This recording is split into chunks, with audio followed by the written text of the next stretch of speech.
கர்த்தருடைய பரிசுத்த நாமத்திற்கு மகிமை உண்டாவதாக. லேவி பைபிள் மினிஸ்ட்ரியின் மூலமாய் உங்களை சந்திப்பதில் மிகுந்த மகிழ்ச்சி அடைகிறேன். கர்த்ததாமே உங்களை ஆசீர்வதிப்பாராக. இன்றைக்கும் நாம் தியானிக்க போகின்ற தேவ செய்தியின் தலைப்பு, ஆதாம் எந்த தேதியில் பாவம் செய்தான், எந்த நேரத்தில் பாவம் செய்தான் என்று பார்க்க போகிறோம்.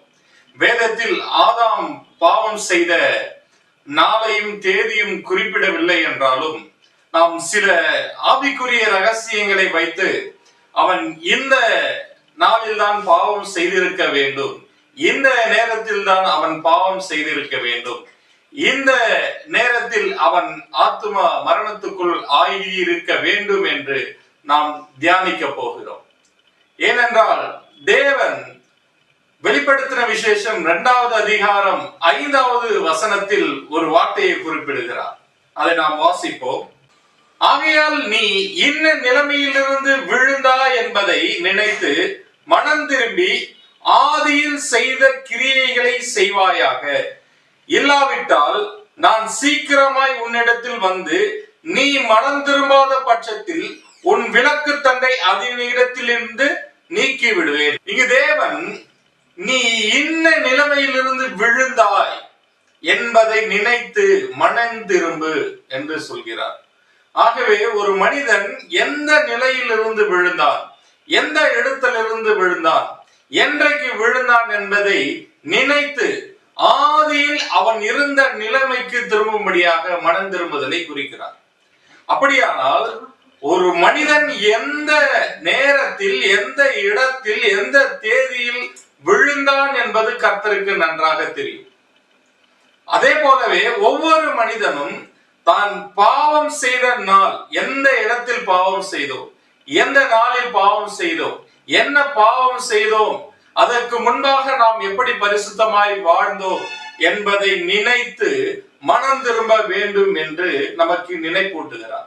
அதே போலவே ஆதாம் எந்த நிலையில் இருந்தான், அதற்கு முன்பாக, பாவம் செய்வதற்கு முன்பாக அவன் இருந்த நிலைமை என்ன, அவன் பாவம் செய்த பின்பு அவனுடைய நிலைமை என்ன, எந்த இடத்தில் பாவம் செய்தான், எந்த தேதியில் பாவம் செய்தான், எந்த நேரத்தில் பாவம் செய்தான் என்பதை அவர் நினைத்திருக்கிறார்.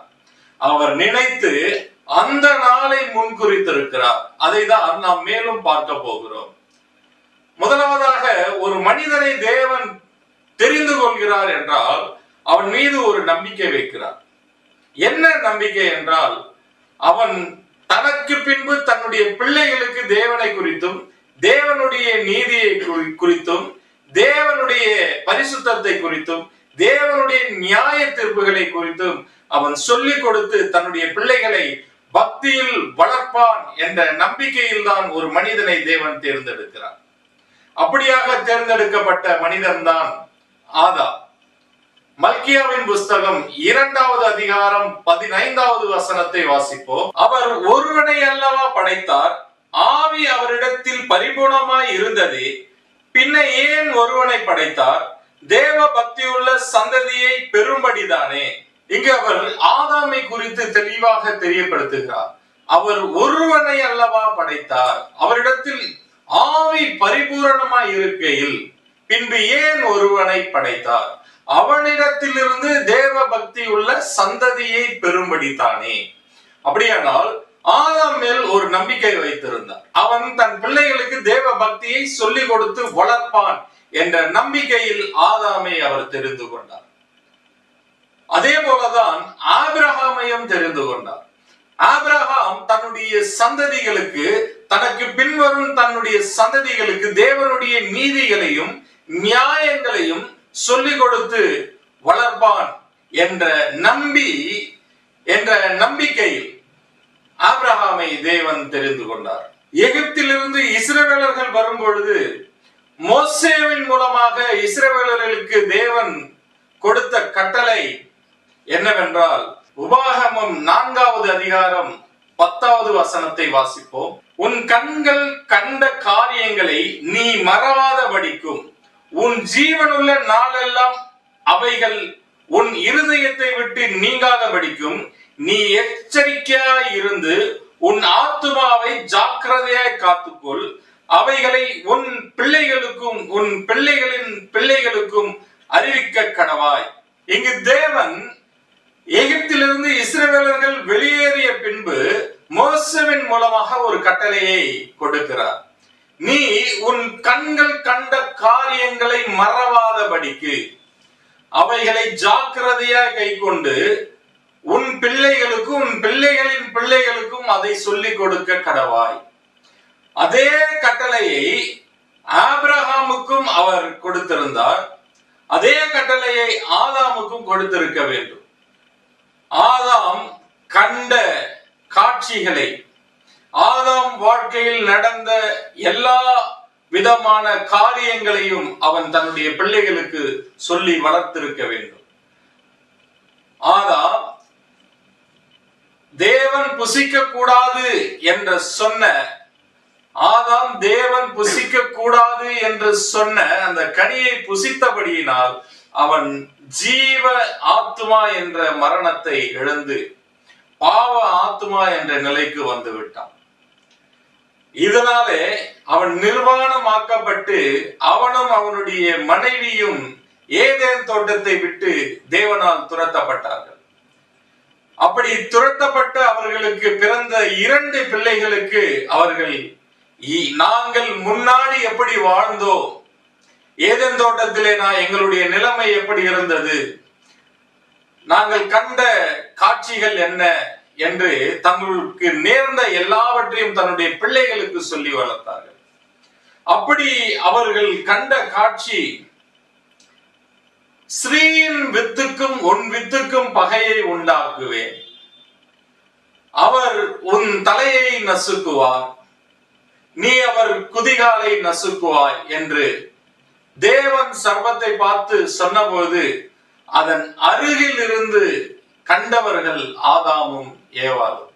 இங்கு ஏதேன் தோட்டத்திலே ஆதாம் தலையாக இருந்தான், சர்ப்பம் குதிகாலாகிய வாளாக இருந்தது.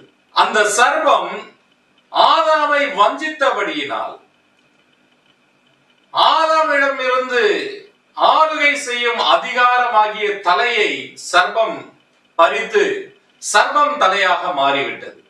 அதனாலதான் தேவன் சொல்கிறார், உன் தலையை அவர் நசுக்குவார். யாரு? இயேசு வந்து உன் தலையை நசுக்குவார் என்றால் மரணமாகிய உன் தலையை நசுக்குவார், உன்னுடைய ராஜ்யத்தை பிடுங்குவார். நீ எப்படி மனிதர்களை குதிகாலாய் மாற்றி வைத்திருக்கிறாய், அவர்களை வாளாக மாற்றி வைத்திருக்கிறாய், அந்த வாளாகிய மனிதனுடைய ரூபத்திலே இயேசு கிறிஸ்து ஸ்ரீயின் வித்தாக பிறப்பார், பிறந்து உன் தலையை நசுக்குவார் என்று தேவன் தீர்க்க தரிசனமாக உரைத்த அந்த காட்சியை கண்ட அவர்கள் அதை தங்களுடைய பிள்ளைகளுக்கு சொல்லி இருக்க வேண்டும். ஆதாமும் ஏவாளும் ஏதேன் தோட்டத்திலே தலையாக வாழ்ந்து இப்போது பூமிக்கு அவர்கள் வாளாக வந்திருக்கிறார்கள். அப்படி அவர்கள் தங்கள் பிள்ளைகளுக்கு சொல்லி வளர்த்த அந்த நாள் தான் மிக முக்கியமான நாள். வருஷந்தோறும் அவர்கள் அந்த நாளை நினைவு கூர்ந்து எந்த நாளில் அவர்கள் விழுந்தார்களோ, எந்த நாளில் அவர்கள் பாவம் செய்தார்களோ அந்த நாளை நினைவு கூறும்படியாக அந்த ஸ்ரீயின் வித்துக்காக அவர்கள் காத்திருந்தார்கள். அவர் வந்து அடிக்கப்படுகிற ஆட்டுக்குட்டியாக அடிக்கப்பட்டு அந்த சாத்தானின் தலையை நசுக்கும் அந்த நாளுக்காக அவர்கள் காத்திருந்தார்கள். அந்த நாளில்தான் ஆபேல் தேவனுக்கு கொழுத்த ஆட்டுக்குட்டியை பலியாக பலியிட்டார். அந்த நாளை தேவன் முன்குறித்திருக்கிறார். ஆதாமும் ஏவாளும் அவர்களுடைய சந்ததியினரும் பாவத்திலிருந்து மீட்கும்படியான நாள்தான் ஆபேல் தேவனுக்கு ஆட்டுக்குட்டியை பலி செலுத்தின நாள். அந்த நாளை தேவன் முன்குறித்து வைத்திருந்தார், அதை ரகசியமாகவே வைத்திருந்தார்.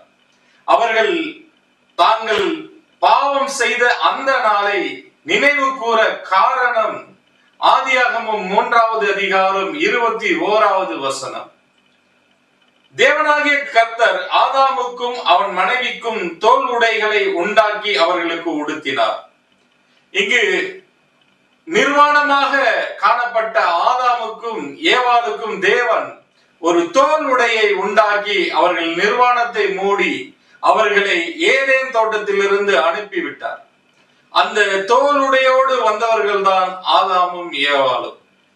இந்த தோலுடையாகிய ஆட்டுக்குட்டியின் உடை என்று உங்களுக்கு இயேசு கிறிஸ்துவின் மூலமாக உடுத்தப்படுகிறதோ அன்றுதான் நீங்கள் ஏதேனுக்குள் வர முடியும் என்று தேவன் அவர்களுக்கு சொல்லி அனுப்பியிருக்கிறார். இதையும் அவர்கள் தங்களுடைய பிள்ளைகளுக்கு சொல்லி வளர்த்தார்கள். அதில் அக்கறை இல்லாமல் வாழ்ந்தவன் தான் காயின். ஆனால் ஆபேல் இந்த உலக வாழ்க்கையெல்லாம் எனக்கு மேன்மை அல்ல, இந்த உலகத்தில் உள்ள அத்தனை மேன்மைகளும் எனக்கு ஒரு பொருட்டே அல்ல, நான் அடிக்கப்பட்ட ஆட்டுக்குட்டியாகி இயேசு கிறிஸ்துவின் வஸ்திரத்தை தரித்து கொண்டு நான் ஏதேனுக்குள் போக வேண்டும் என்று வாழ நினைத்து அந்த பலியை செலுத்தினான். ஏன் இதை நாம் சொல்கிறோம் என்றால், இதே நாளில் தான் எகிப்திலிருந்து இஸ்ரவேலர்கள் வெளியேறினார்கள். எகிப்து என்பது ஒரு மரண தண்டனை, ஆவிக்குரிய மரண தண்டனை தான் எகிப்து. எகிப்தின் அடிமைத்தனத்திற்குள் ஏன் அவர்கள் செல்ல நேர்ந்தது? இஸ்ரவேலர்கள் அவர்கள் தேவனுடைய கட்டளையின்படி வாழாதபடியினால் தேவன் அவர்களை எகிப்தினே அடிமைத்தனத்தில் கொடுத்திருந்தார். இந்த எகிப்தின் அடிமைத்தனத்திலிருந்து அவர்கள் விடுதலையான நாளும் ஆபேல் பலி செலுத்தின நாளும் ஒரே நாள் தான். அந்த நாளில் தான் ஆதாமும் பாவம் செய்து ஜீவ மரணம் அடைந்திருக்கிறார். யாத்திராகமும் 12வது அதிகாரம் 1வது வசனமும் 2வது வசனமும் வாசிக்க பார்ப்போம். கர்த்தர் எகிப்து தேசத்திலே மோசேயையும் ஆரோனையும் நோக்கி, இந்த மாதம் உங்களுக்கு பிரதான மாதம், இது உங்களுக்கு வருஷத்தின் 1வது மாதமாய் இருப்பதாக. கர்த்தர் இஸ்ரவேலர்கள் எகிப்திலிருந்து விடுதலையாக போகிற அந்த நாளிலே, இந்த மாதம் உங்களுக்கு வருஷத்தின் 1வது மாதமாக இருப்பதாக, இது உங்களுக்கு பிரதானமான மாதமாக இருப்பதாக என்று ஒரு மாதத்தை அவர்களுக்கு கொடுத்திருக்கிறார். இதுவரையிலும் அவர்களுக்கு அவர் ஒரு மாதத்தையோ ஒரு தேதியோ பிரதானமாக முன்குறித்ததில்லை, சொல்லியதில்லை. ஆனால் எகிப்திலிருந்து அவர்கள் வெளியேறுகிற அந்த நாளிலும் அந்த மாதத்தை அவர், இது உங்களுக்கு பிரதானமான மாதம், இது உங்கள் வருடத்தின் 1வது மாதம், அதாவது வருட பிறப்பு, அந்த வருட பிறப்பிலும் இது பிரதானமான மாதம் என்று குறிப்பிடுகிறார். இந்த பிரதானமான மாதமாகவும் வருடத்தின் 1வது மாதமாகவும் இந்த மாதத்தை அவர் குறிப்பிடுவதற்கு காரணம், ஆதாம் படைக்கப்பட்டு ஏதேன் தோட்டத்திலே அந்த முதல் மாதத்திலே தானே பாவம் செய்து வெளியேறிவிட்டான். அந்த முதல் மாதத்திலேயே அவன் பாதி நாட்கள் வாழ்ந்து, 30 நாளிலே பாதி நாட்கள் மட்டுமே அங்கு வாழ நேர்ந்தது.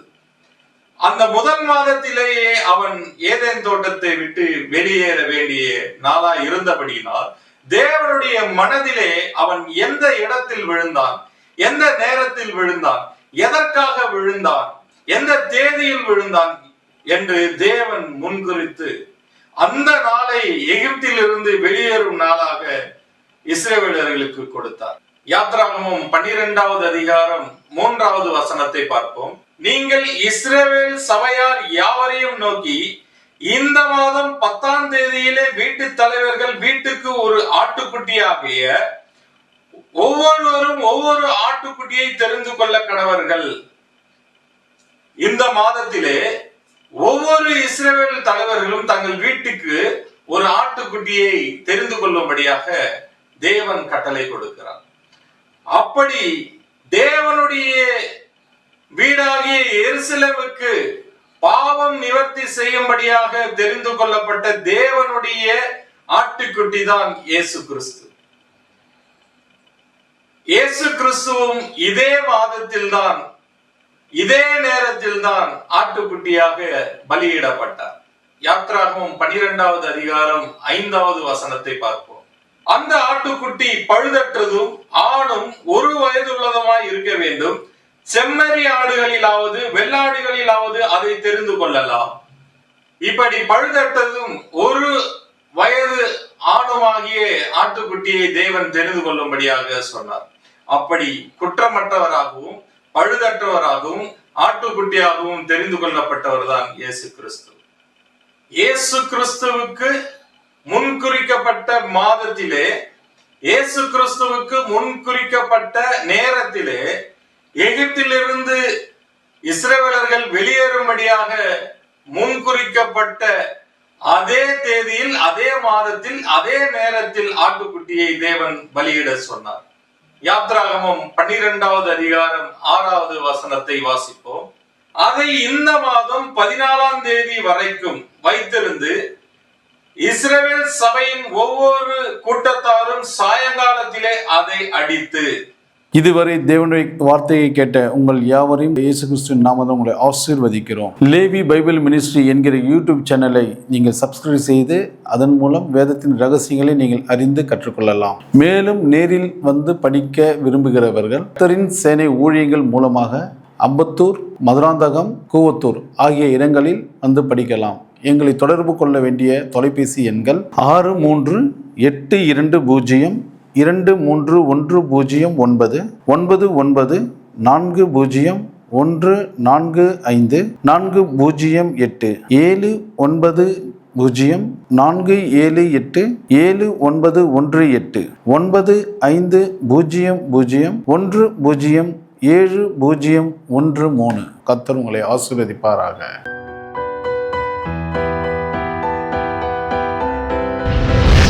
கர்த்தர் உங்களை ஆசீர்வதிப்பாராக.